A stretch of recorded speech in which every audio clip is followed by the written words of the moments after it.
Hoje vamos conhecer a história de uma nordestina tão pobre que só come cachorro-quente. Ela é alienada, de poucas palavras, incomunicável e invisível diante de todos e até de si mesma. Eu estou falando de Macabea, nossa protagonista de A Hora da Estrela.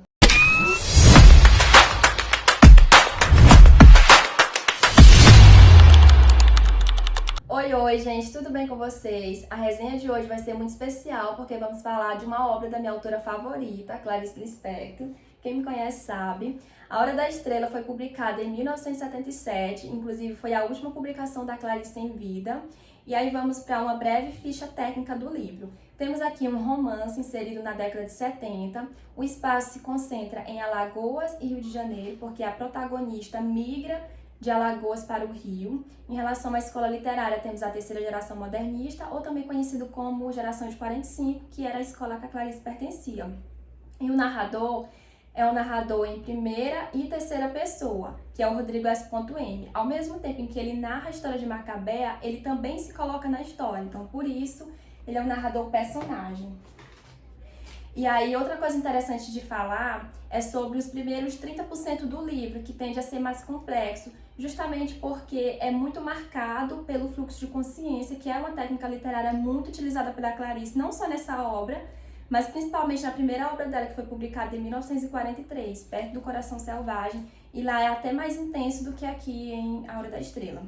Mas sobre essa técnica e outras características também da obra, a gente vai falar lá no final do vídeo, tá bom? E aí, gente, outra coisa é em relação aos títulos.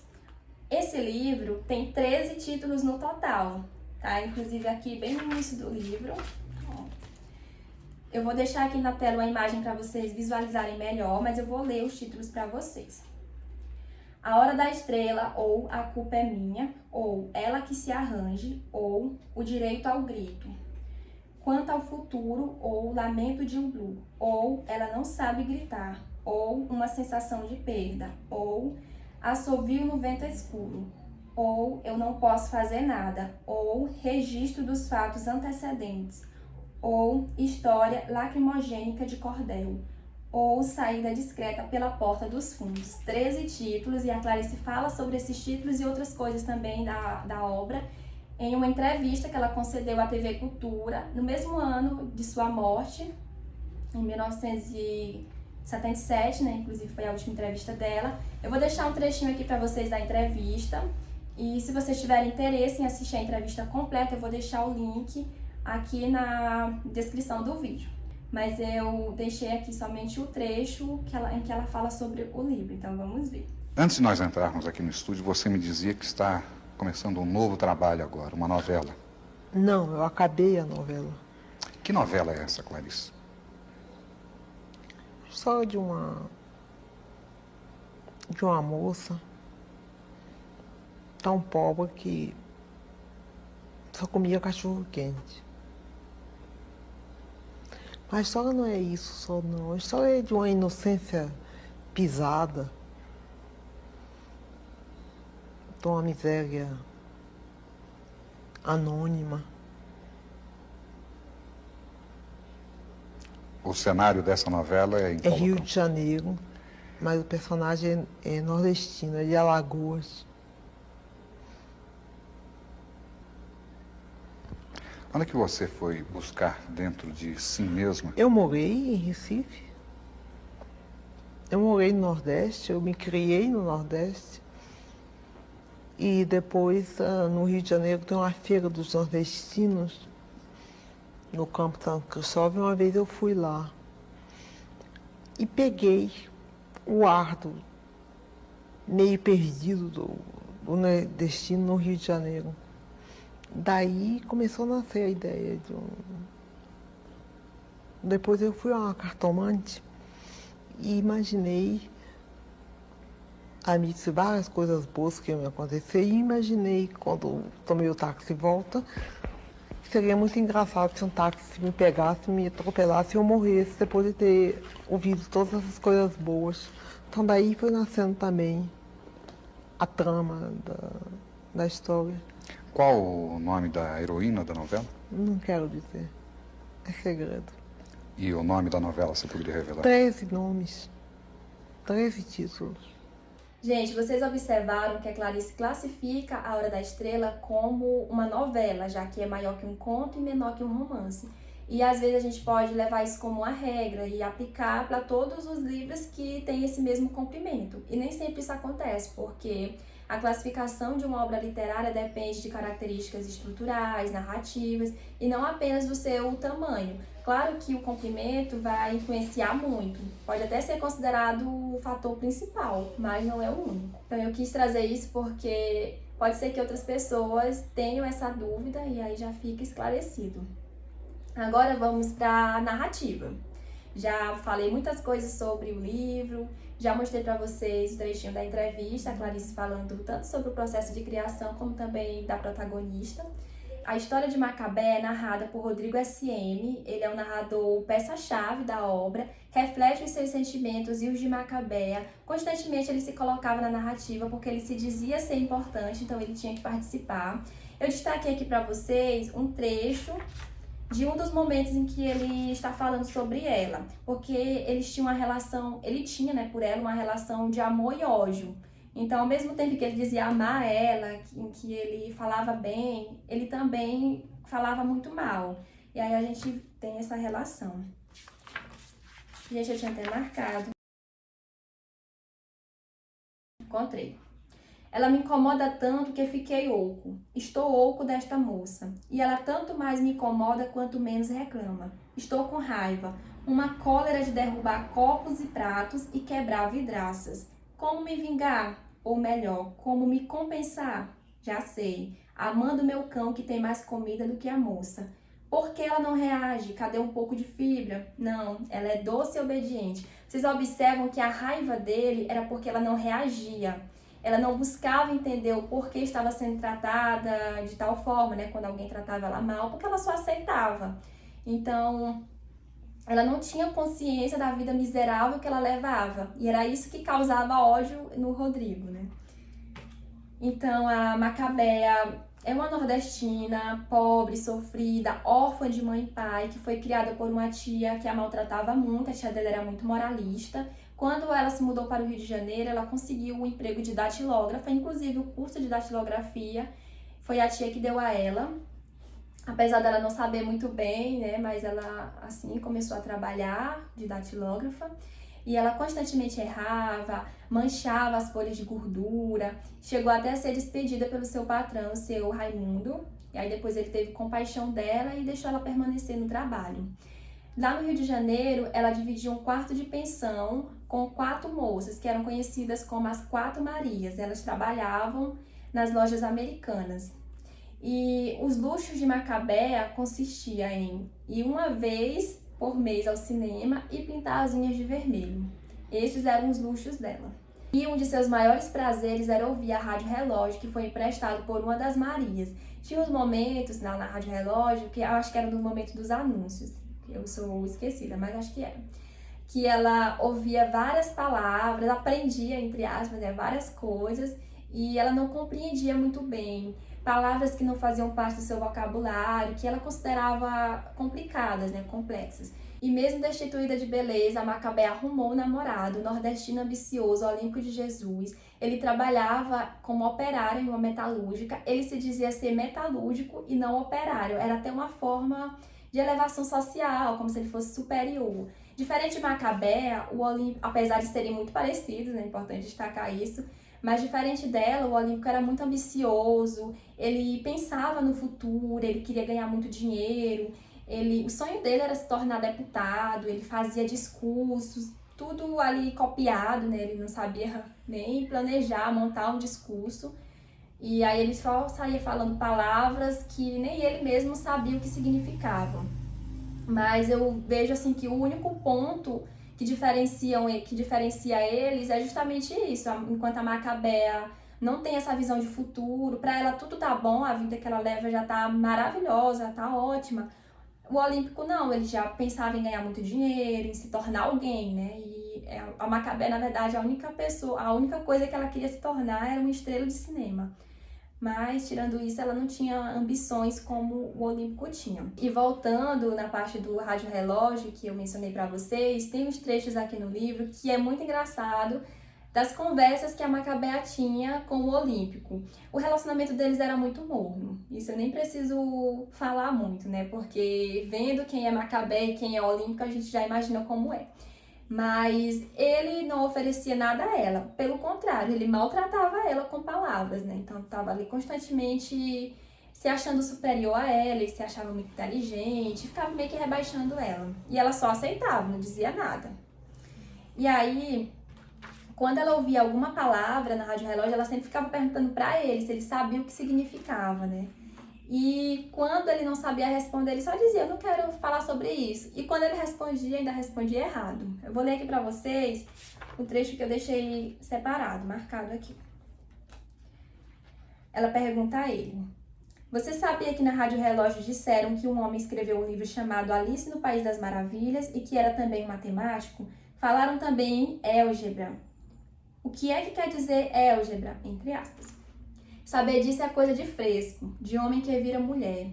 Desculpe a palavra de eu ter dito fresco, porque isso é palavrão para a moça direita. Porque isso é palavrão para a moça direita.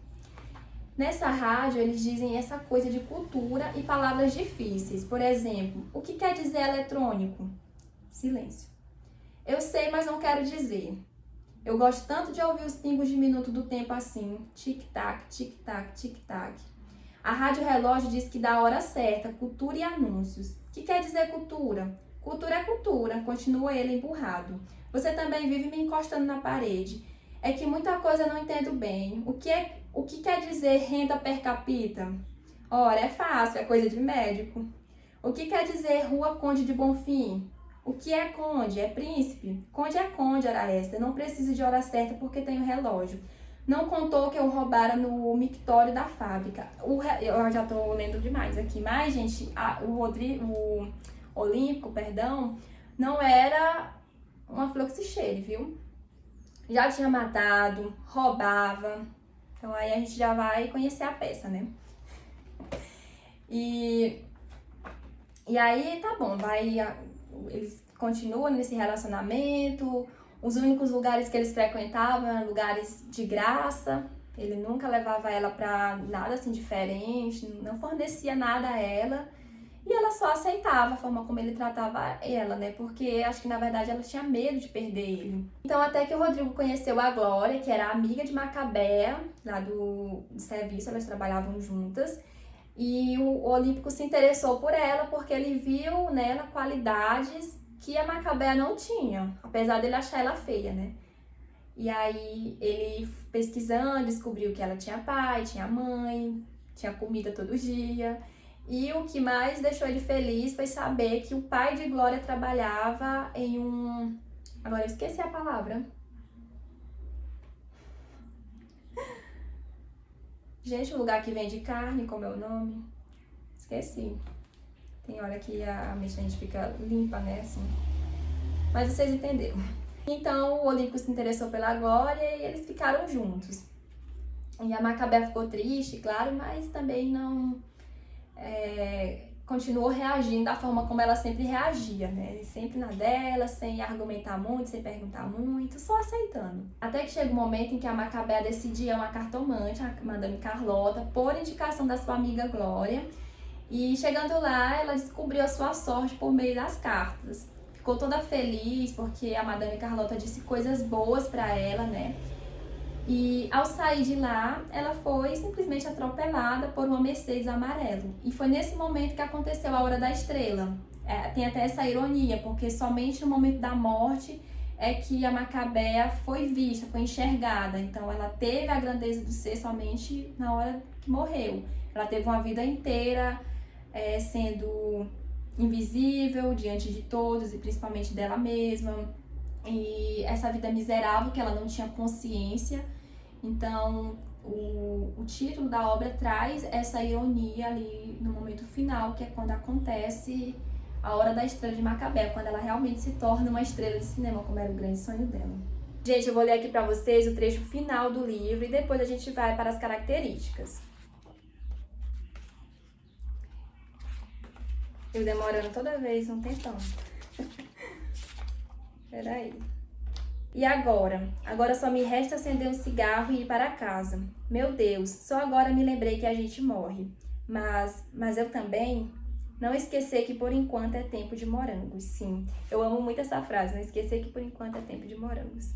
Para finalizar, vamos ver algumas características, as principais que são abordadas aqui na obra. Eu falei lá no início sobre o fluxo de consciência. Então, o fluxo de consciência é uma técnica literária que descreve o processo contínuo de pensamentos e emoções dos personagens. Não tem uma linearidade, na verdade uma...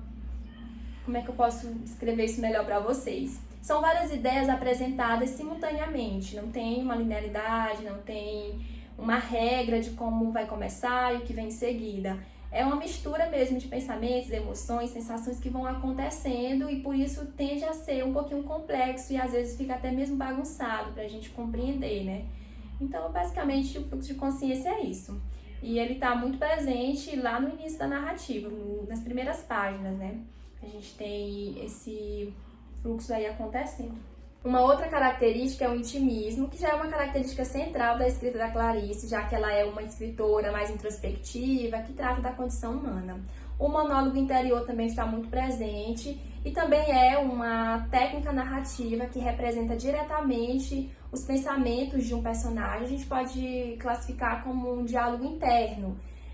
Ou melhor mesmo, para ficar mais compreensível para vocês, é um diálogo que um personagem tem com ele mesmo. Inclusive, o monólogo interior é muito confundido com o fluxo de consciência. Na verdade, chega a ser um sinônimo do fluxo de consciência. A diferença é que o fluxo é mais caótico. Então, eles são bem parecidos, mas o fluxo é ainda mais caótico, um pouquinho mais confuso para entender. Outra coisa que temos aqui é um título irônico, eu já até abordei anteriormente para vocês, mas a gente tem um título irônico justamente porque a personagem só toma consciência de da sua existência, né, no momento final. Então, temos toda a narrativa ali de invisibilidade e só no momento final, no momento de sua morte, é que ela realmente toma consciência. E aí temos também a metalinguagem na figura do Rodrigo. Constantemente ele interrompe a narrativa para falar, refletir sobre o seu processo de escrita, a dificuldade de narrar e a criação da natureza literária, assim também como outras coisas bem aleatórias que ele vai trazendo ao longo da narrativa. A relação de amor e ódio eu já mencionei para vocês lá no início, que é também uma característica da obra. A incomunicabilidade, que é uma característica bem notável, né? Então, essa incomunicabilidade está presente na figura de Macabé e de Olímpico. Apesar do Olímpico se achar inteligente e tudo mais, ele, assim como Macabé, é incomunicável. Eles não sabiam se comunicar, não entendia muito bem o que significava algumas palavras. E, como já foi até abordado, né? Ele respondia quando ela perguntava sobre determinadas palavras, né, o significado, mas ele respondia de maneira errada. Então, essa incomunicabilidade é uma característica central na figura deles dois. Temos também uma crítica à invisibilidade social. Apesar da Clarice não ser uma autora que trata das questões sociais, essa narrativa é permeada por essa invisibilidade, por essa crítica. Então, inclusive, a gente pode até dizer que é uma das características principais aqui da obra. Depois a gente traz até essas técnicas literárias que eu fui mencionando para vocês anteriormente, né? Mas a invisibilidade social aqui é muito importante e é uma característica principal, eu vejo como uma característica principal. A epifania, que é, na verdade, uma revelação. E essa epifania ocorre quando a Macabea vai à cartomante e aí quando ela sai e é atropelada. E a gente pode dizer que é uma epifania da morte, em que a protagonista alcança a consciência de sua existência. Isso ocorre quando a cartomante diz a ela que ela tinha uma vida sofrida, mas ela não tinha consciência disso. E essas são algumas das características principais da obra. Espero que vocês tenham compreendido, que tenham gostado. Em caso de dúvidas, deixem nos comentários. Deixem nos comentários também qual foi a experiência de leitura de vocês, se vocês gostaram ou não desse livro. Não tem como não gostar. E se vocês sentiram vontade de ler o livro a partir desse vídeo, quem ainda não leu, né? Deixe lá nos comentários que eu vou olhar todos, vou responder todo mundo e a gente vai conversando por lá. Espero que vocês tenham gostado, já falei isso, né, gente? Mas é isso, gente. Até a próxima. Beijos e tchau, tchau.